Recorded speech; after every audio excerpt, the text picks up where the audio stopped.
Hey guys, tonight we step back, way back, past castles and scrolls, past kings and coins, beyond even fire and wheel. Tonight we walk into the ash-soaked silence of deep time, where the only sound is your breath and the crackle of something older than memory. No cities, no names, just you, your bare feet, and a world so new it hasn't yet decided if it wants to keep you. So, before you get comfortable, take a moment to like the video and subscribe, but only if you genuinely enjoy what I do here. And drop your location and local time in the comments. I love seeing where you're all listening from. Now, dim the lights, maybe turn on a fan for that soft background hum, and let's ease into tonight's journey together. The ground beneath you is soft, not in the way moss is soft. Not like a rug or a pillow. This softness is ominous.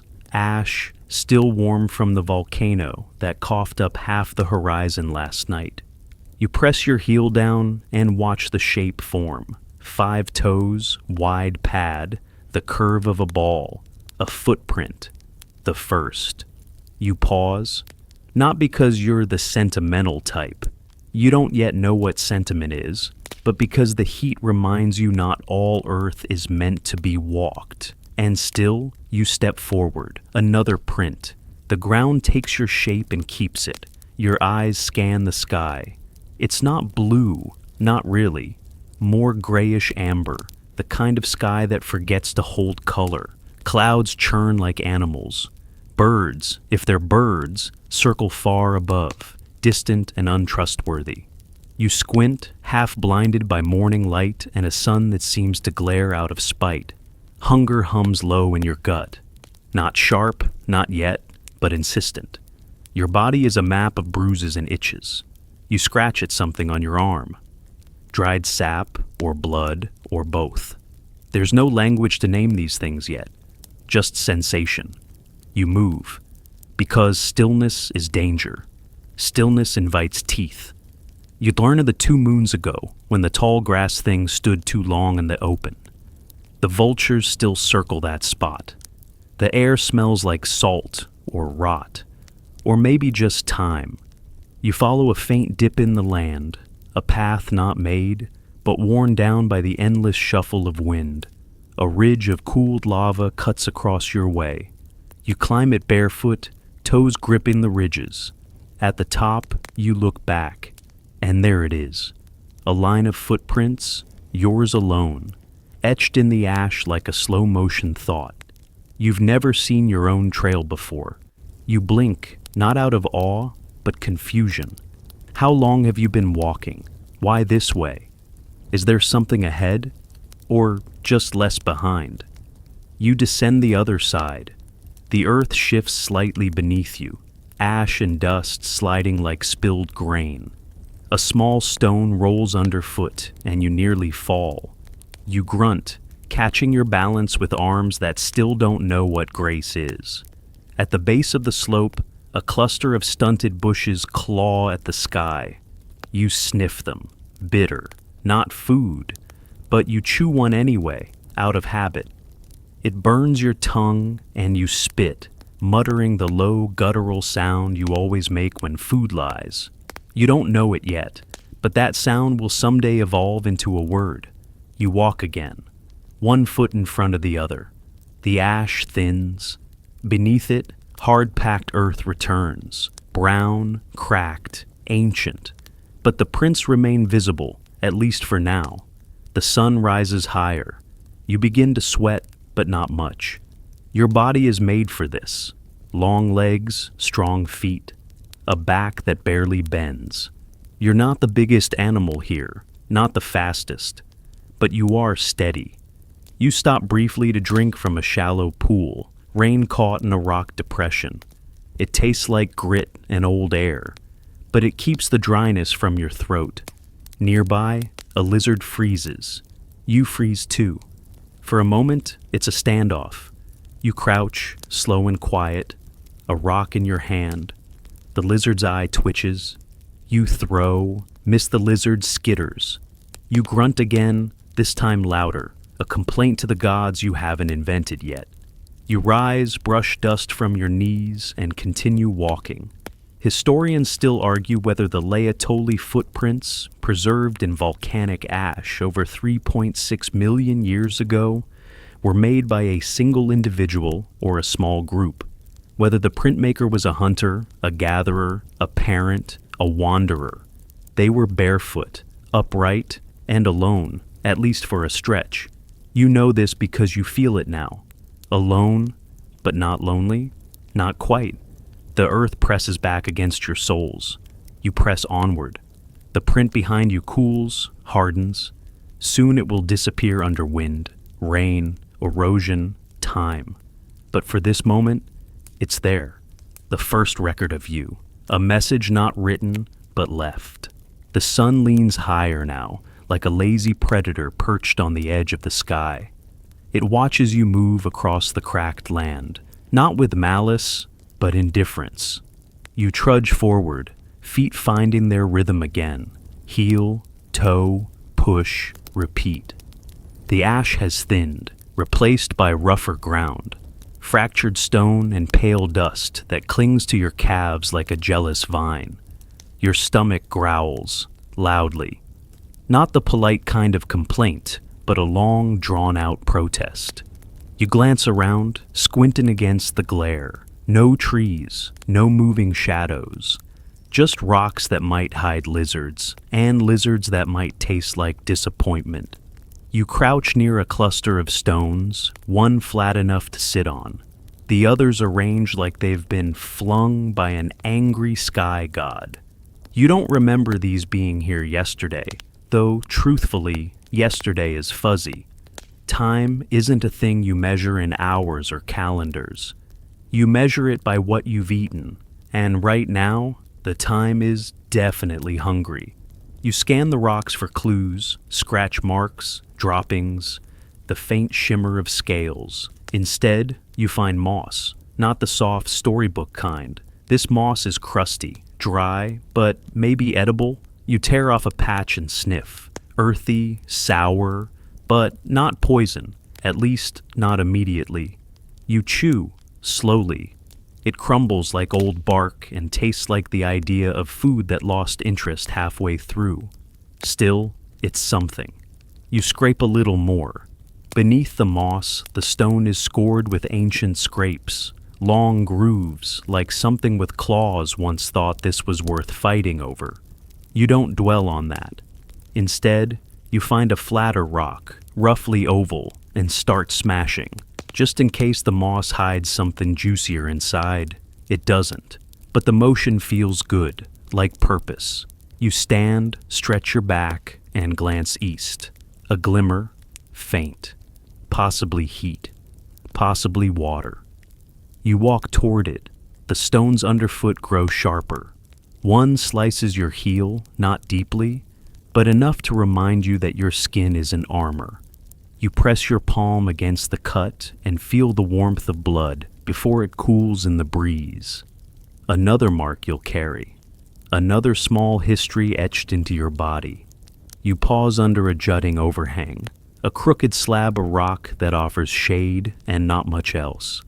The ground here is pocked with old footprints. Yours, others. Hard to tell. Some deep, some shallow.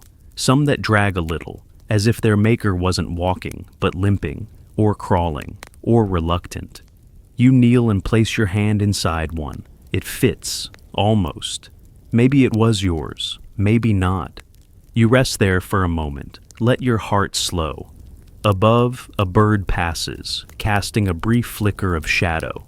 You flinch before recognizing the shape. Not a predator, just a scavenger, probably hoping you'll collapse somewhere convenient. You don't plan on obliging. Historians still debate how early hominins tracked prey, or if they mostly scavenged, following other animals' kills like cautious opportunists. Some believe they chased food until the food simply gave up. Others imagine them poking at lizards and licking rocks, much like you're doing now. You walk again. The glimmer you saw turns out to be nothing but a cluster of shiny pebbles. fool's water. You curse without words, just a harsh breath through your teeth. A sound that means, not this again. You round a bend in the land, the rocks soften, sand returns, and with it, a whisper, something scuttling. You freeze. There. A movement near the base of a twisted shrub, small, fast. You crouch slowly, grab a rock, wait. You hurl. A thud. Silence. You crawl forward. The lizard lies still, half crushed, its tongue out like it's mocking you in death. You pluck it up, hold it in both hands, feel its heat fading. You eat it raw. The taste is what you expect, sinew, grit, faint regret. But it fills a corner of your stomach, and that is enough. You sit there afterward, licking your fingers, bones scattered around your knees like confetti for a party no one attended. Then something strange. You laugh.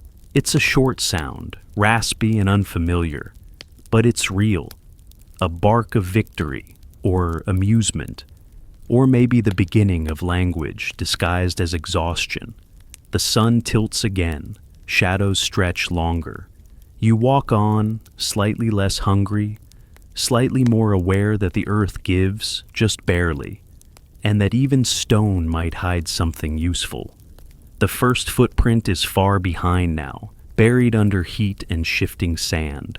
But the journey, it's just beginning. The smell reaches you before the smoke. At first, it's just a shift in the wind, a scent that doesn't belong here, not dust, not ash. Something deeper, burnt bark, wet fur. A hint of sweetness that might be sap or meat, or the kind of plant that pretends to be delicious until it isn't. You slow your steps, your feet press carefully into the loose earth, each toe splaying for grip. The ground here is uneven, ridges of cracked clay and dry tufts of grass that crunch if you're careless. You crouch low, heart picking up a little speed, not fear exactly, more like curiosity in a skin too tight. Ahead, a smear of black cuts across the beige horizon. Not a tree, not a shadow. Smoke. You taste it now. Acrid and alive. The kind of smoke that has just finished doing something it probably shouldn't have. You move toward it. There is no rush. No creeping tension like in the stories you'll someday invent. Just a steady walk towards something unknown. Because everything is unknown. That's the default setting. You reach a rise, a little hill of dirt and roots that's trying its best to impersonate a mountain. From the top, you see it. A clearing, or what's left of one. Blackened earth, a cluster of low shrubs half charred, and in the center, embers. Still glowing. You blink. You didn't make this fire? You've seen fire before. Yes. The sky throws it during storms. Trees sometimes scream as they burn, and the smoke makes everyone scatter like startled insects. But this was different. Controlled, focused, small. The embers pulse softly, like breath. Red at the core, gray at the edges. They crackled at the sound of something remembering how to die. You crouch beside them, tentatively. You reach a hand out, not to touch, but to feel. Heat. Not aggressive, not chasing, just sitting. You pick up a stick from the ground, charred at one end, solid at the other. You poke. The embers shift. A few sparks jump up, startled. You flinch, then grin. There's no word for grin yet, but your face knows the shape. You find a bit of dry grass. Drop it near the center.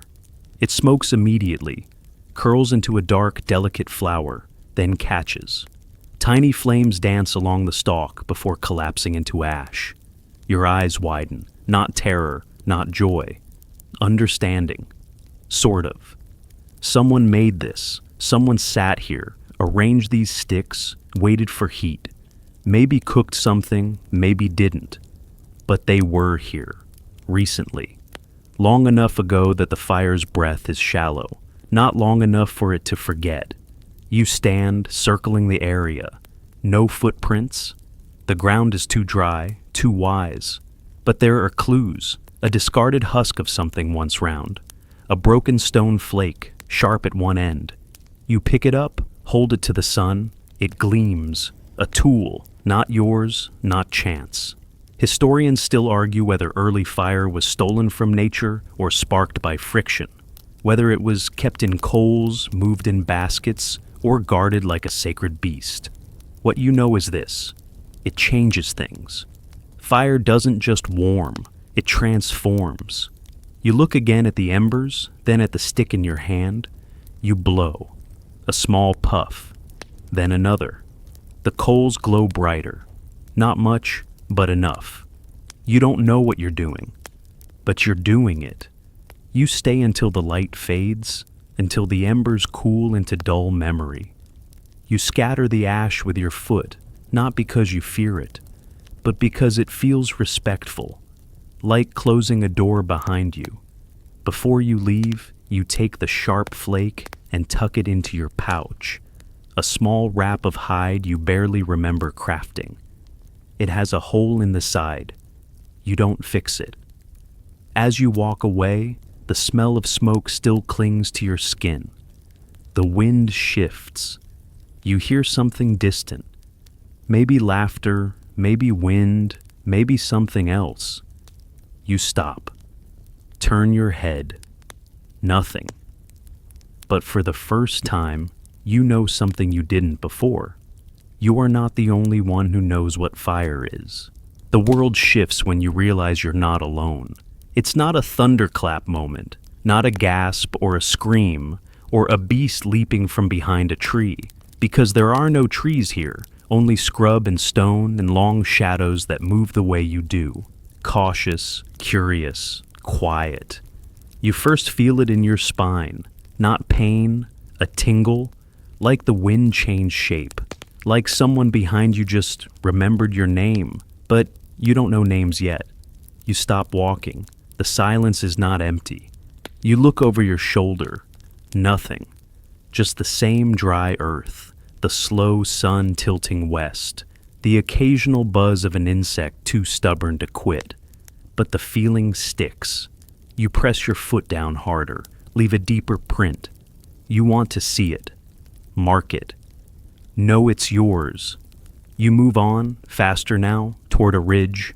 The slope isn't steep, but the ground is slippery with dust and the bones of old grasses. At the top, you crouch and scan the open plain. And there they are. Prints, not yours, not animal. Too long, too narrow, too deliberate. They move at an angle to your path, crossing it, looping slightly. There's a hesitation in them, a pause, a stumble, maybe a look over the shoulder just like yours. You crouch beside one, press your hand into the dirt. It's older, drier, but it's there. Someone walked here.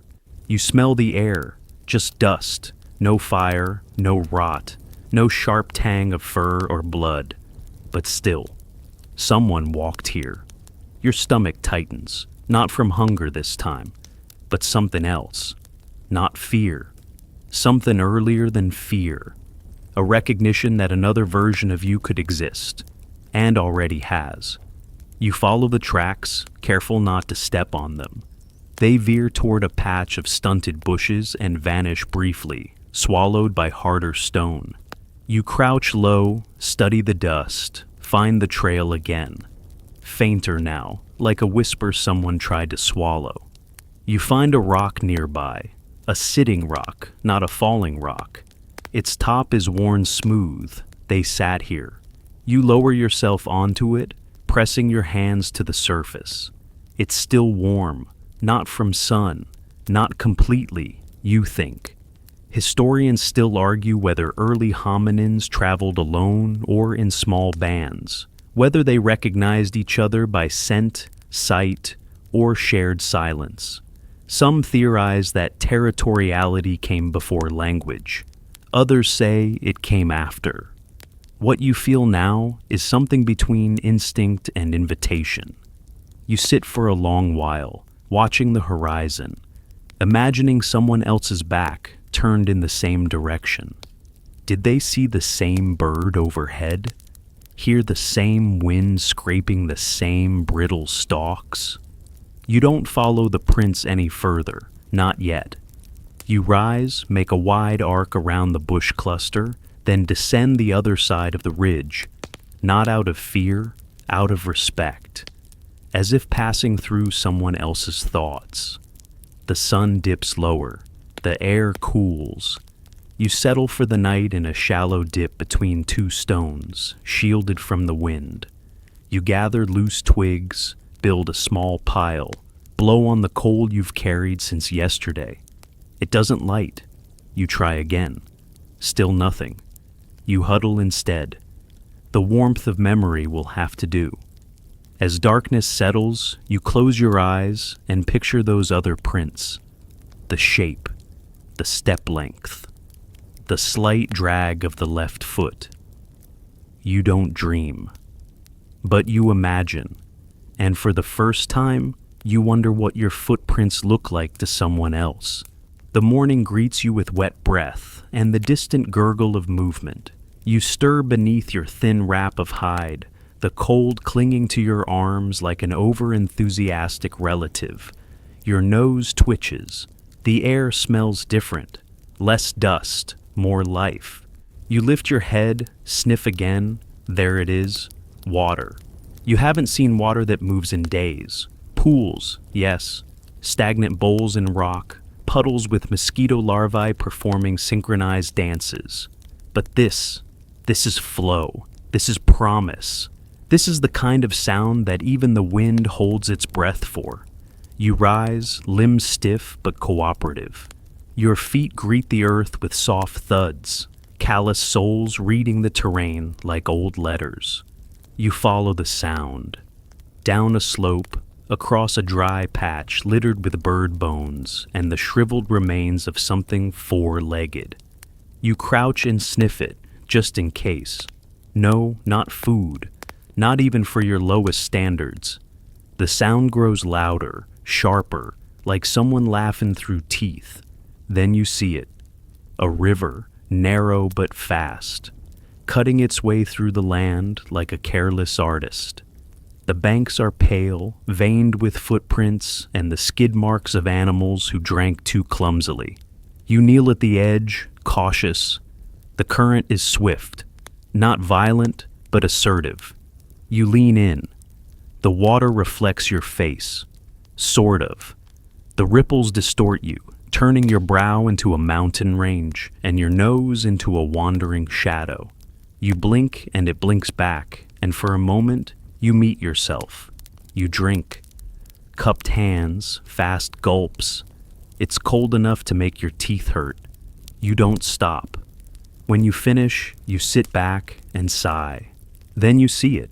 Movement beneath the surface. Fish, slender, quick, glittering like broken stars. You've seen them before, flickers in stagnant pools, the occasional shiny corpse left by a predator. But these are alive, mockingly so. Your stomach notices them immediately. You edge closer, studying their path. They move in patterns, upstream, darting between reeds and shadows. You grab a stick, test the weight, not too long, not too thick. But maybe you wait.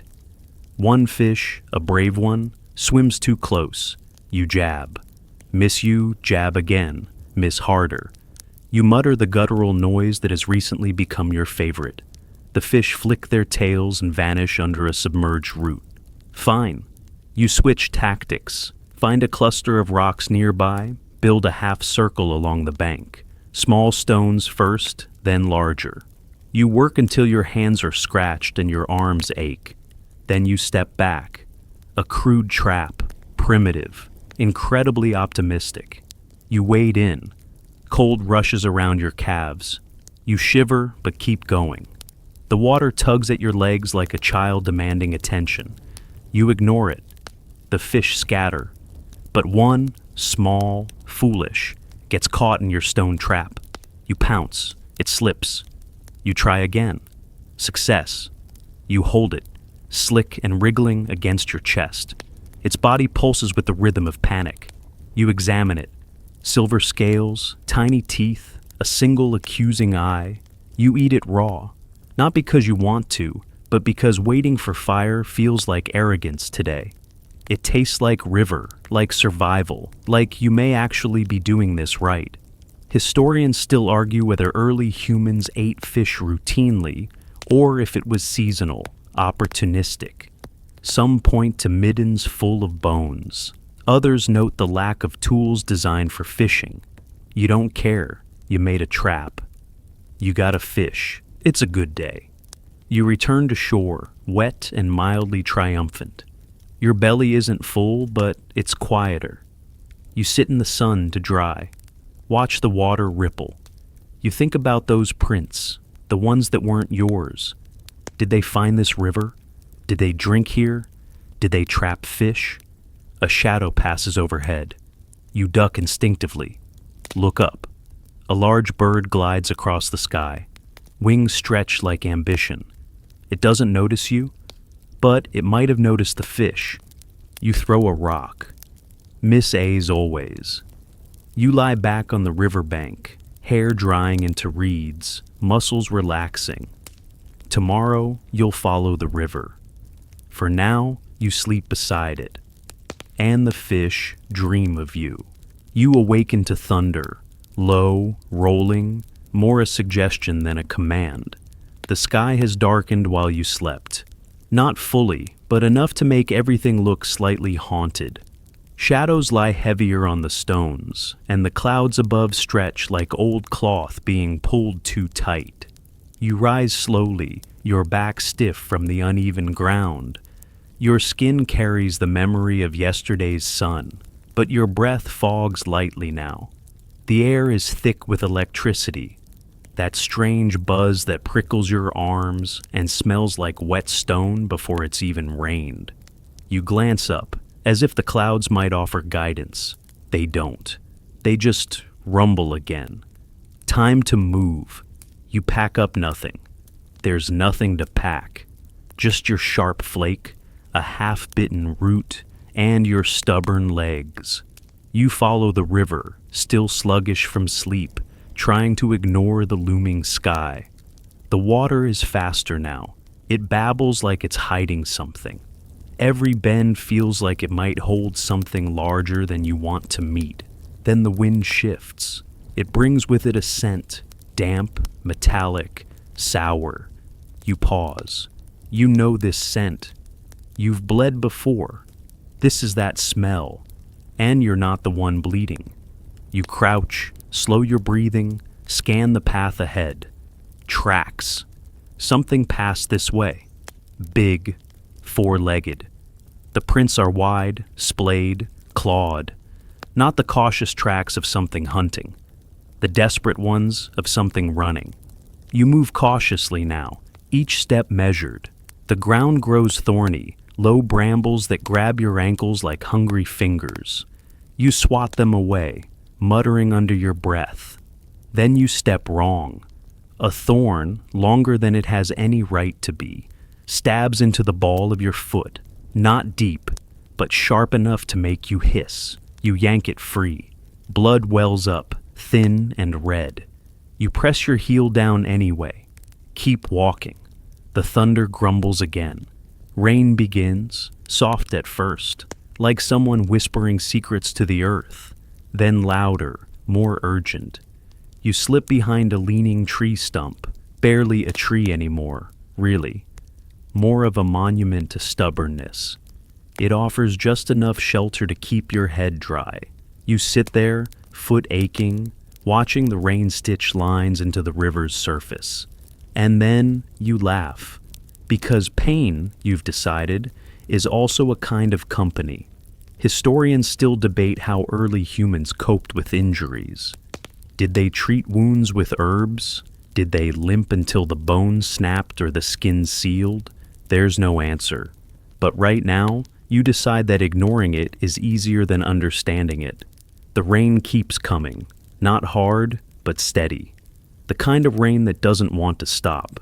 You gnaw on your root, grimace, and spit out a woody bit. You wonder how long it will last. And then, you hear it. A new sound, not thunder, not water, breathing, heavy, wet. Behind the brambles, to your left. You freeze, you don't turn, not yet. Just listen. The breath rattles, labored, close. You reach for your flake, grip it tight. A shape moves through the undergrowth. You finally turn. It's not a predator. It's something like a boar, but leaner, limps badly. Its side is torn, jagged red slashes where fur used to be. Its eyes are wide and glazed. It sees you, stops. You stay still. It doesn't charge. It just breathes, exhales, and stumbles forward, past you, toward the river. It steps in, drinks once, then collapses. You sit in silence. The rain softens again. The air cools. You watch the creature's body go still.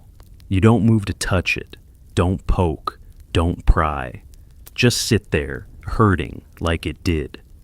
Eventually, you limp downstream, leaving it behind. But the scent of blood stays with you. The scent of blood lingers even as the rain fades into memory. You walk with a slight hitch now, the thorn wound in your foot protesting each step like an old man grumbling about weather. But you move. You always move. Because staying still is when the cold finds your bones. Or worse, when something else does. The river continues beside you, quieter now, less urgent. It has accepted the rain, carried it onward, and left the air smelling like wet stone and upturned roots. You step onto a patch of moss, soft, cool, forgiving, and your foot thanks you. Briefly, then you smell it. Not blood, not smoke. Something thicker, gamey, tangy. The scent of meat, fresh and near. Your stomach snaps to attention like a loyal dog. You slow your pace, ears tilted to every sound. The river is to your left. The scent draws you to the right. You follow it. Through a thin screen of brush, you see it. A carcass, not a recent kill, not yours. An antelope-like creature, something between a deer and a stubborn chair. Its flank is open, but not devoured. Flies gather in slow parades. The neck is twisted wrong. No predator would leave it like this. It wasn't hunted. It fell. You approach slowly. Check for movement. None. You crouch. The meat's still good, some of it. The rain helped. Wash the heat off its surface. You find a section near the ribs. Press your fingers into it. It gives, not too soft. You draw your flake from your pouch. You cut. Not cleanly, not gracefully. But the strip comes away, red and wet and smelling of something older than memory. You don't cook it, you chew. It's tough, warm, tastes like iron and grass and the end of something that once ran fast. You eat with hands slick and breath short. It's not hunger alone, it's something else, something almost reverent. Then you hear a rustle, not from the brush, from above. You freeze, mouth half full. An eye stares back, high in a tree, barely a tree, more like a tall shrub. A small shape watches, not a bird, not a predator, another one, like you. Narrow shoulders, large eyes, hair matted. One leg tucked beneath a body that knows how to hide. The other clings to the branch with hands more human than not. It sees you. You see it. Neither of you moves. This one's younger, smaller, thinner, not starved, just unsteady. It watches as you chew. You swallow slowly, careful not to bare your teeth. You lift the meat, just a little. Offer it. The shape in the tree does not reach down, but it doesn't flee either. Historians still argue whether early humans shared food out of necessity or empathy. Some say meat was status, given as a sign of power. Others suggest the first gift was food, not fire. You don't know. You just hold the meat up, palm open, arm steady. Eventually, the figure in the tree shifts. Not closer, but downward. It drops to the ground with a soft thud. Bare feet, same height as your shoulder. It walks like you do, careful, bent slightly forward, ready to run. You don't move. It takes 2 steps, then turns, and disappears into the brush. Gone, but not afraid. You lower your arm, eat the rest of the meat. It tastes different now, not better, just lonelier.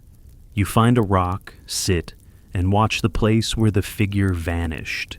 You wonder how long it watched you. You wonder if it will come back. You wonder if it's the one who built the fire. The meat sits heavier now.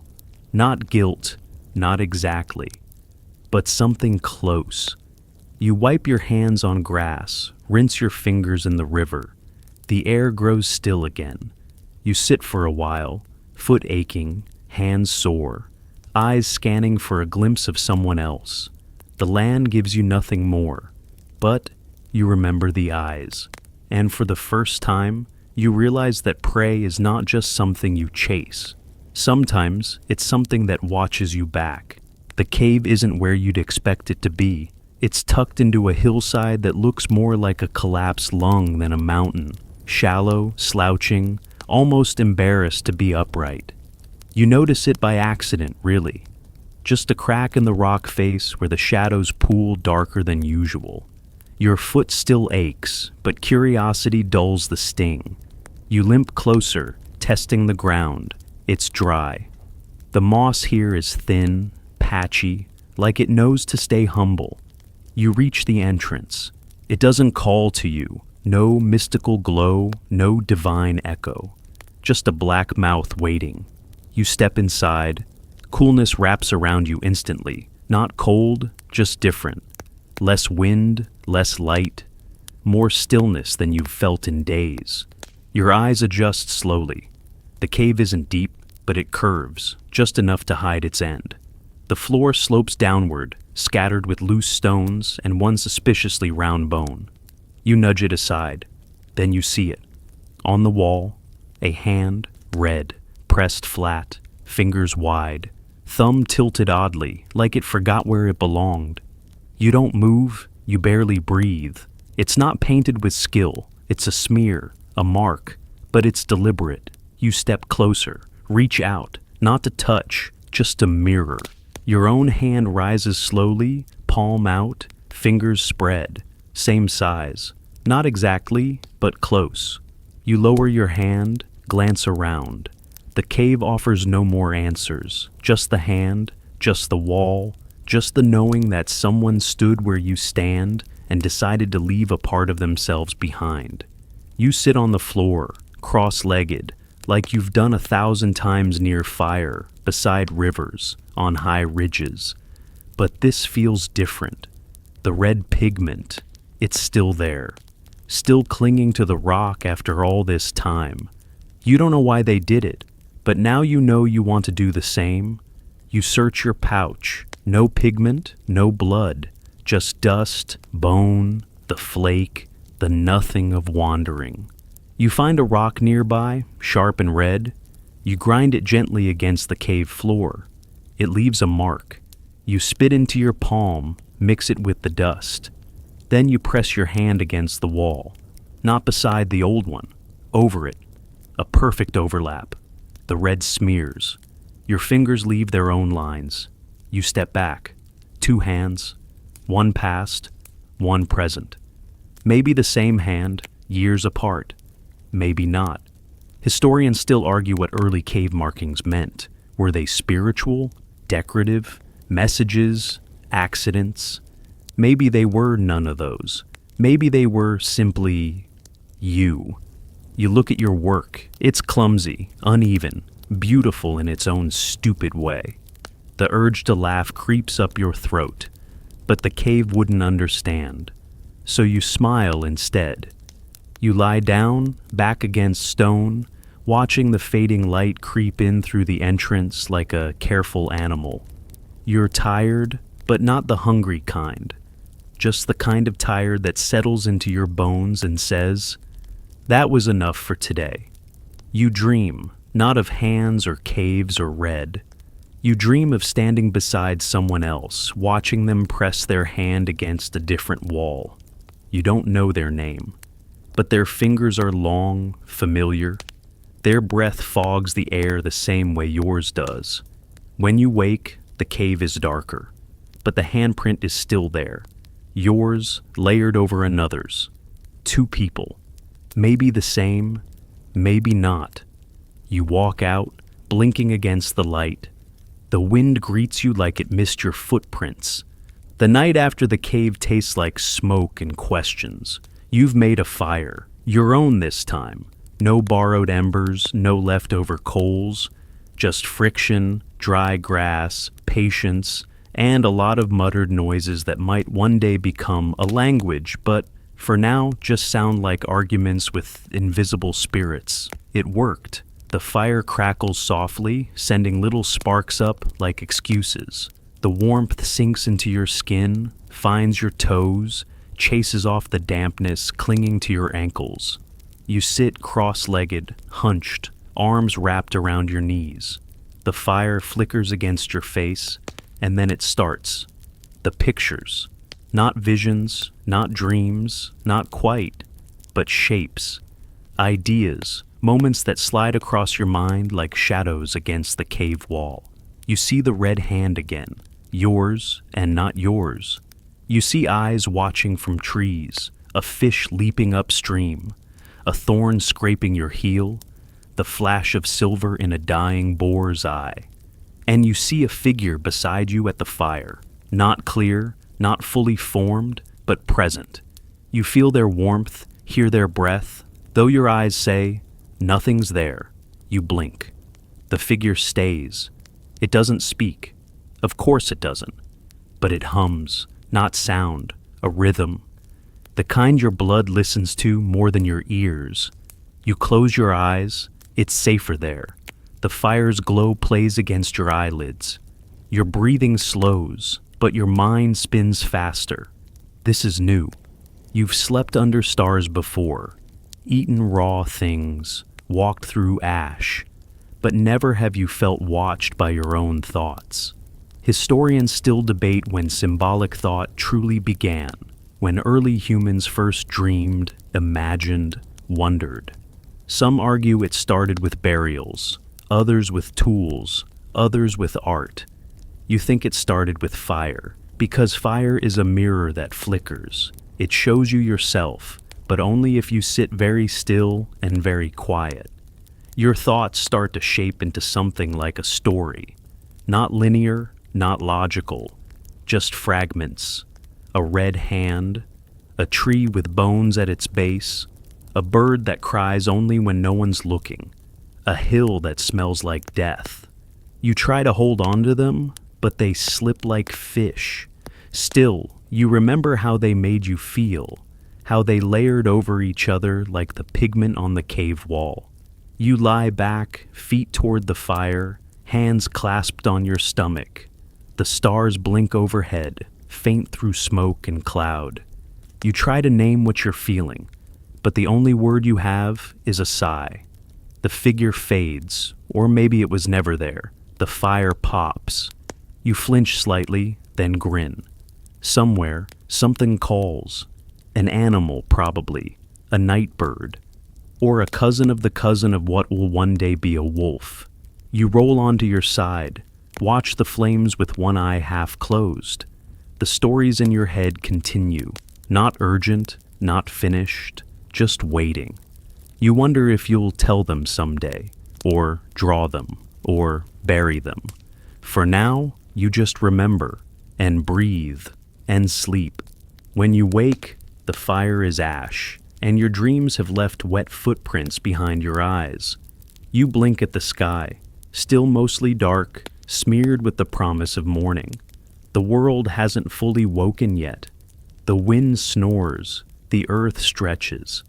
A beetle meanders across your knuckles, as if you are just another warm stone in its path. You sit up slowly, stretch, scratch your neck, look around, and then you see them. Not the beetles, not the birds, prints, new ones, not yours, not animals, feet, upright, two, The same number as you, the same shape, almost. Your heartbeat doesn't race, it tiptoes. You stand barefoot, pressing lightly into the soft soil. The prints are recent, still damp around the edges from the dew. They cross near where your fire slept. You kneel beside one. It's smaller than yours, narrower. The toes splay differently, more delicate, but certain. No drag, no limp. Whoever made this walked with purpose, confidence, direction. Your fingers hover over the print. You don't touch it, not yet. You rise and follow. The trail winds through a patch of grass flattened by wind or boredom. You step carefully, matching the stride, placing your feet beside, not over, theirs. They curve toward the stream. You pause there, see where the feet hesitated. One print is deeper, as if they stood a moment. Looked down, wondered. Then forward again, into a copse of scrub. The tracks vanish. You circle the area slowly. Look for bent stems, disturbed soil. Nothing obvious. You sit on a flat rock. Wait. The silence isn't total. Birds mutter in the canopy. Bugs make busy declarations. But the air feels paused, like the world is holding its breath to see what you'll do next. You wait longer, then a rustle, to your left. You don't turn right away. You let it come. Another rustle, a footstep, soft, deliberate, and then a figure, not imagined, not a shadow, not a dream conjured by fire and sleep. Real. They emerge from the brush, same height as you, bare skin smudged with ash and bark, hair tied with a twist of reed, eyes wide but not afraid. You stand. Neither of you speaks, because speech isn't a thing yet. But your eyes do the talking. You hold still. So do they. Then, slowly, they step closer, one step, then another. You mirror. The distance closes to the length of a fallen tree. They kneel. You do the same. From a pouch slung across their shoulder, they pull a flat piece of bark. On it, smeared in dark paste, are lines, marks, shapes, not writing, but something. A map, a memory, they offer it. You take it with two hands. Your fingers brush. Brief contact, not accidental. You study the markings, swirls, arrows, a shape that looks like a hill, another like a spiral. You nod. You don't know why, but it feels right. You give them something in return. The flake you've carried for days. They weigh it in their palm. Test the edge. Approve. Silence stretches again, but now it's not heavy. It's full. Historians still argue what the first exchanges between humans looked like, whether they were hostile, cautious, joyful, if they traded goods or gestures, if they touched, if they trusted. You know this. You shared a moment, and something shifted. Not the earth, not the sky, just you. They rise, you rise, they walk away, not fast, not slow. You watch until the trees take them. Then you sit, still holding the bark, tracing the marks with your thumb. You don't know what they mean, but you will. The bark still smells like river mud and smoke. You've tucked it into the crook of your belt, careful not to smear the marks.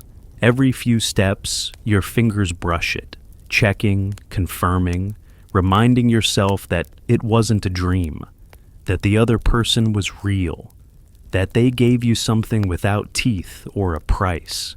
You don't look back toward where they vanished. You've learned enough from shadows not to chase them. Instead, you keep walking, letting your steps fall into a rhythm again. Not the lonely kind, the curious kind. A beat with potential.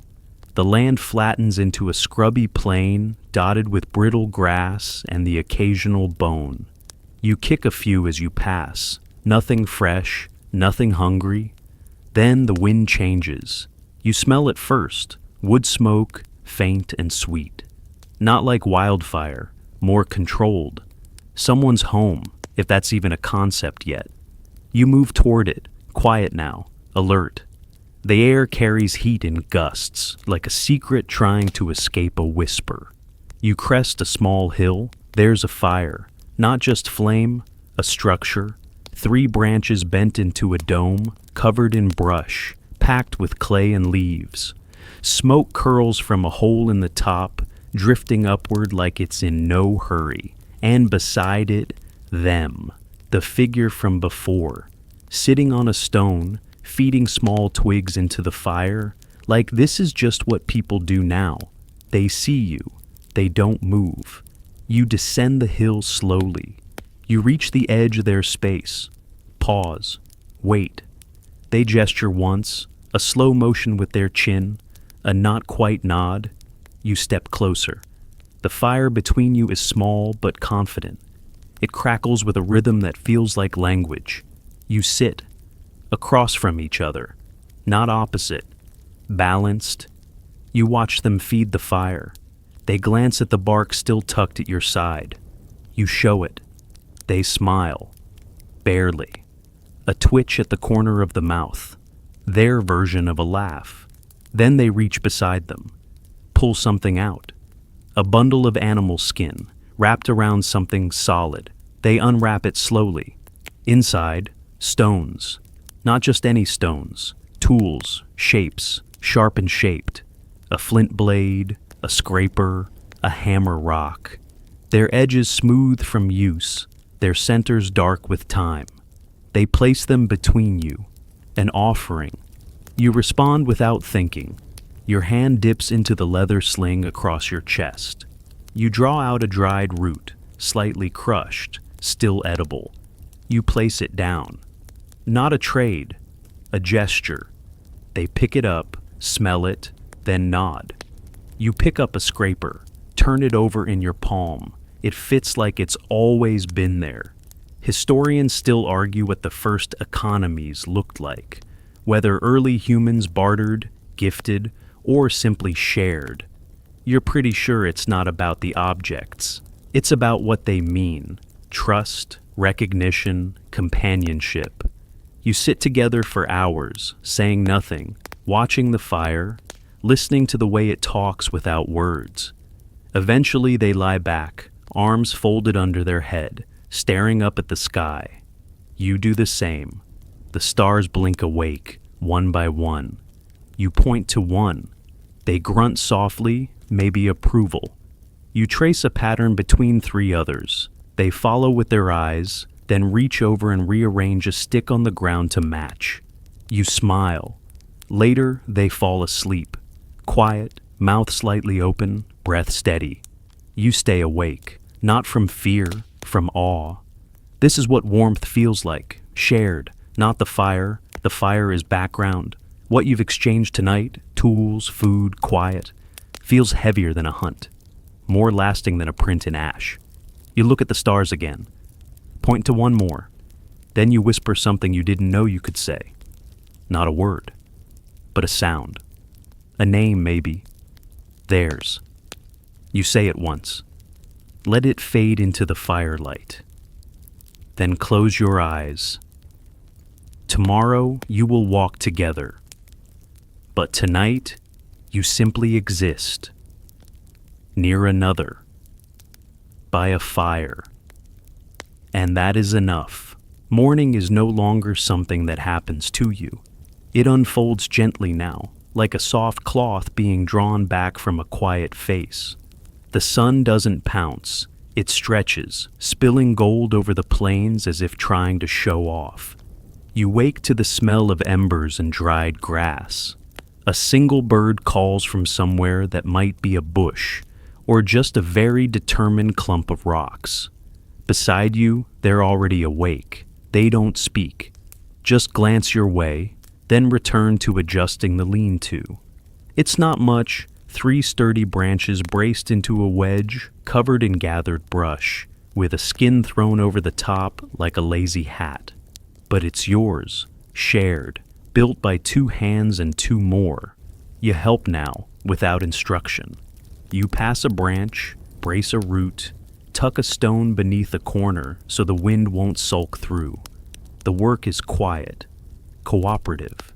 Every motion feels like a sentence you don't need to say out loud.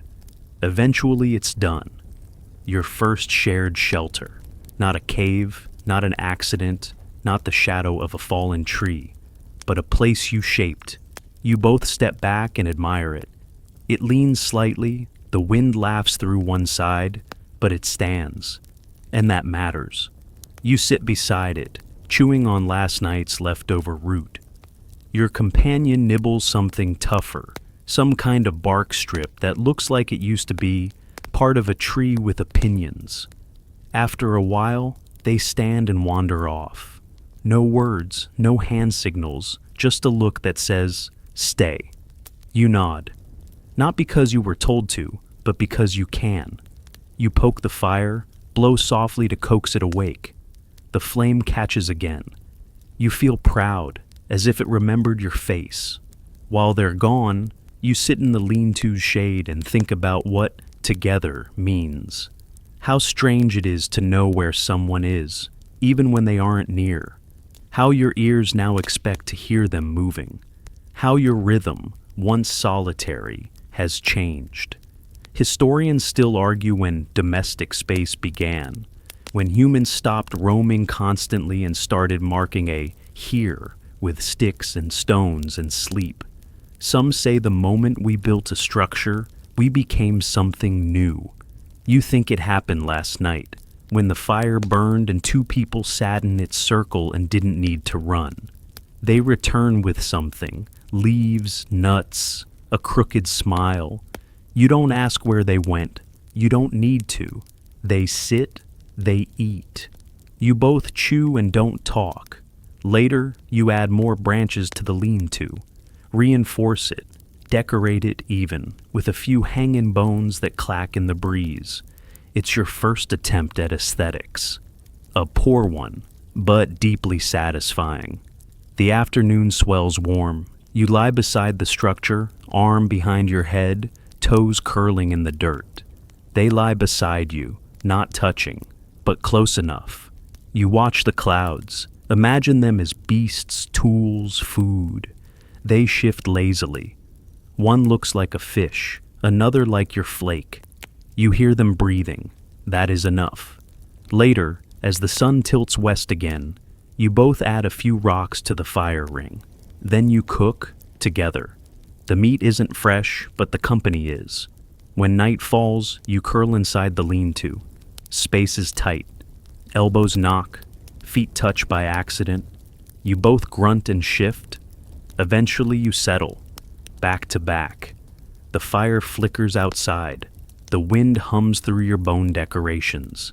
And for the first time, you sleep in a space that is not only yours. You do not dream.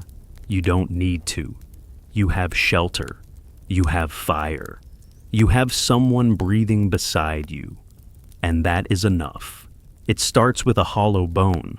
Not fancy, not sacred, just the leftover leg of something neither of you could quite finish.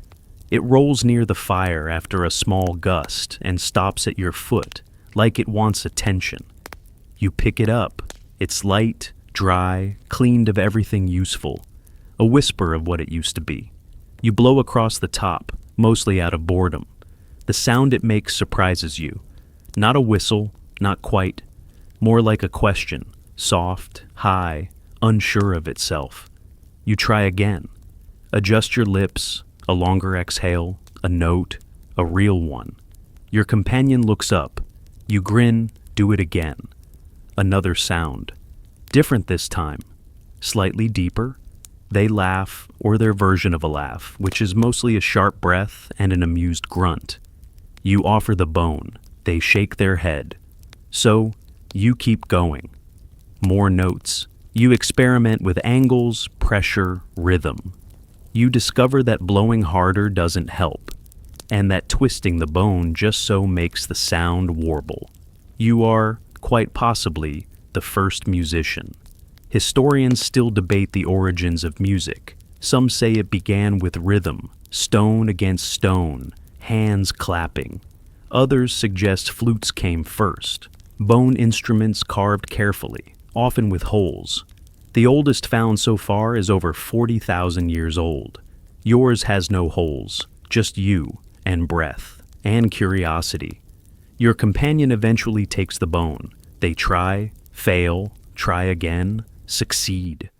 The note they produce is wilder, rawer. You both laugh now, the kind that fills the lean-to and echoes off nothing but your own ribs. You take turns, not playing exactly, just making sounds. Call and response. An accidental language built on air and the shape of a thing no longer alive. Later, you tap the bone against a flat rock. It clicks in time with your heartbeat. Or maybe theirs. You don't bother separating the two anymore. You sing, if singing means drawing breath through a hole in a thing to make the sky notice. The stars blink above, indifferent but observant. You wonder what this sound means. If it calls something. If it scares something. If it says anything at all. But you keep doing it, because it feels like it means something. You play while your companion dances, or stumbles, or trips rhythmically, which is close enough. They swing their arms, shuffle their feet, create a shape in the night that's just for you. You try to mimic it, fail, trip. You both fall into the dust, laughing. Again, no words. Just the shared glow of sound and the belief that what you just did matters. You lie on your back, bone beside you, sky above. The lean-to crackles softly. The fire spits one last ember. You reach out and tap your companion's arm in rhythm. Once, twice, they tap back. You close your eyes and count the beats until sleep. By morning, the rhythm is still in your bones. You wake to the echo of last night's tapping, the memory of air whistling through hollow things. The bone lies beside the fire pit now, dusted with ash, as if it too slept and dreamed of music. Your companion is already outside the lean-to, squatting near a patch of bare dirt. Dragging a stick slowly through the soil, you crawl out to join them, blinking in the sun's rising glare. Your limbs feel rested, your stomach only mildly insistent. You stretch, scratch your shoulder, and watch. They're drawing something, not random lines, shapes. You sit beside them, knees bumping. The shapes begin to look familiar. The curve of a hill, the ripple of a river, a cluster of dots where the shelter stands, a loop where the trees begin. You realize it's a map. Sort of. They glance at you, tap the stick to a particular spot. You recognize it? The cave. You nod. They smile. Barely. A twitch of lip and brow.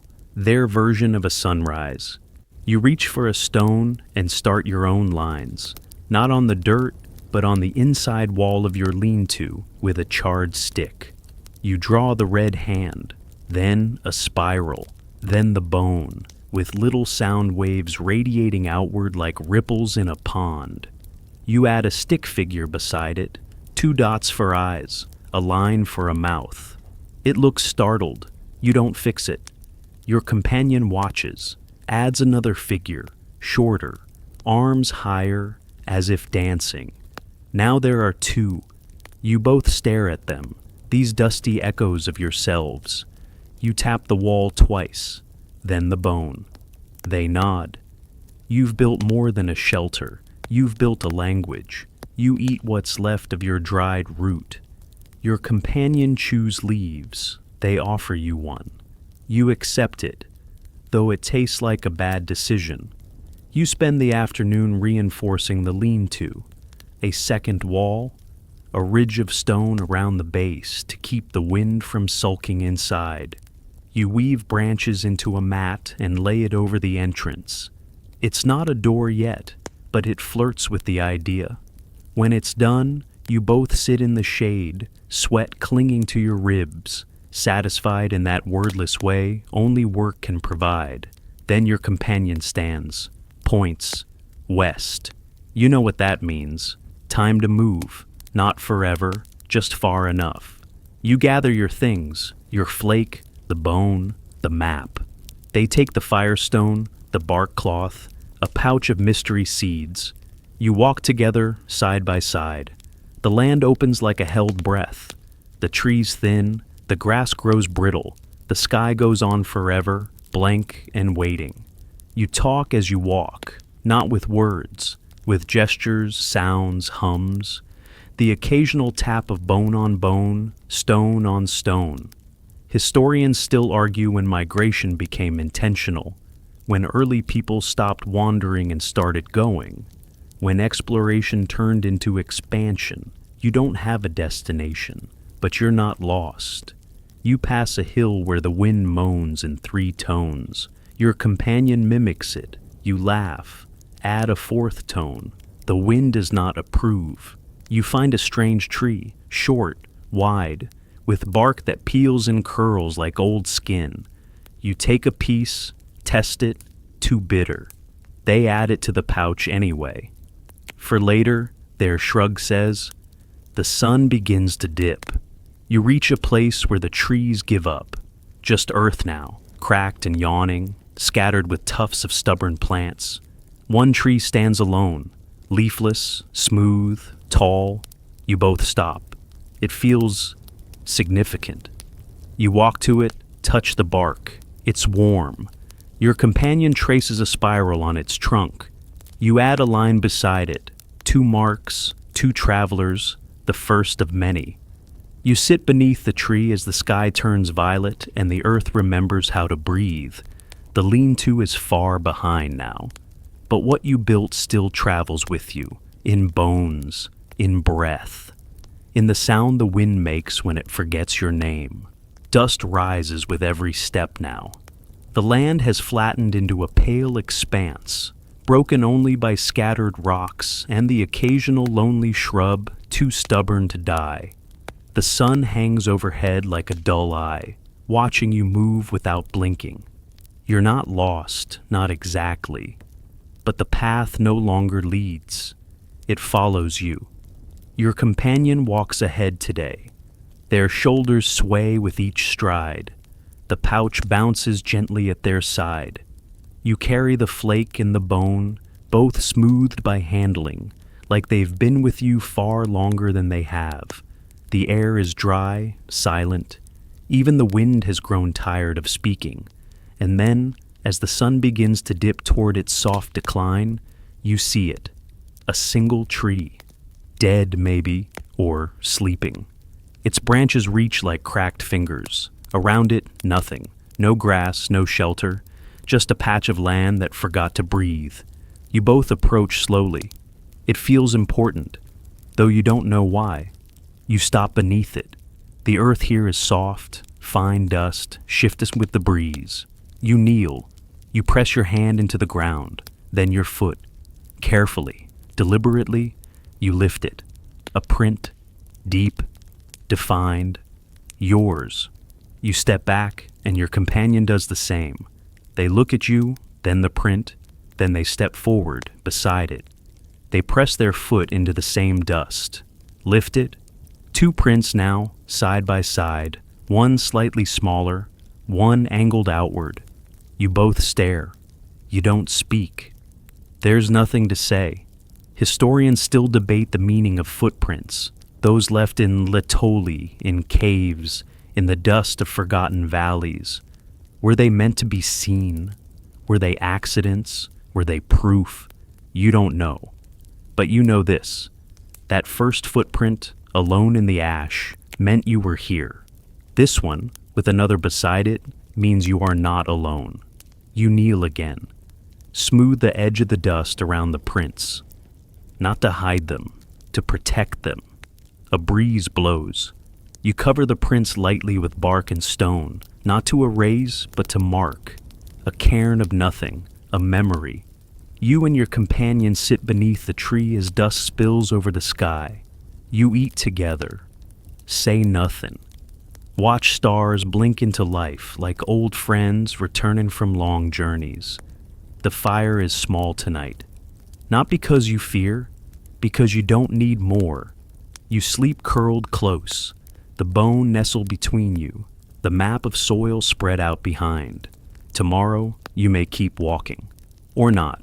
But tonight, the world feels held by sky, by earth, by two bare feet leaving quiet stories in the dust.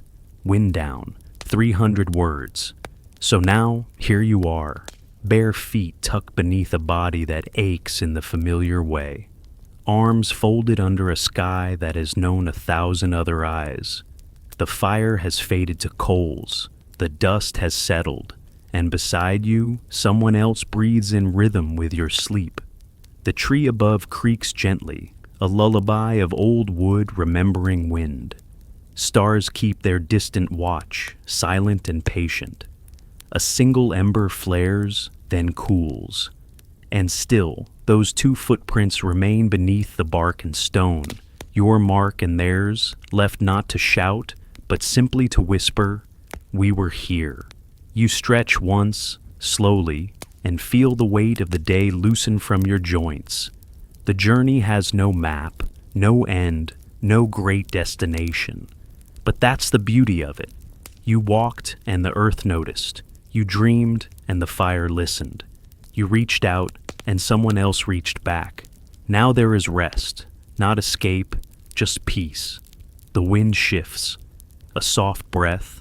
It carries the scent of dust, of leaves, of firelight lingering in your hair. You curl tighter, bones softening, muscles unwinding, the heartbeat of the world matching yours. Sleep now. Sleep, first traveler. The earth remembers. End of script. Sweet dreams.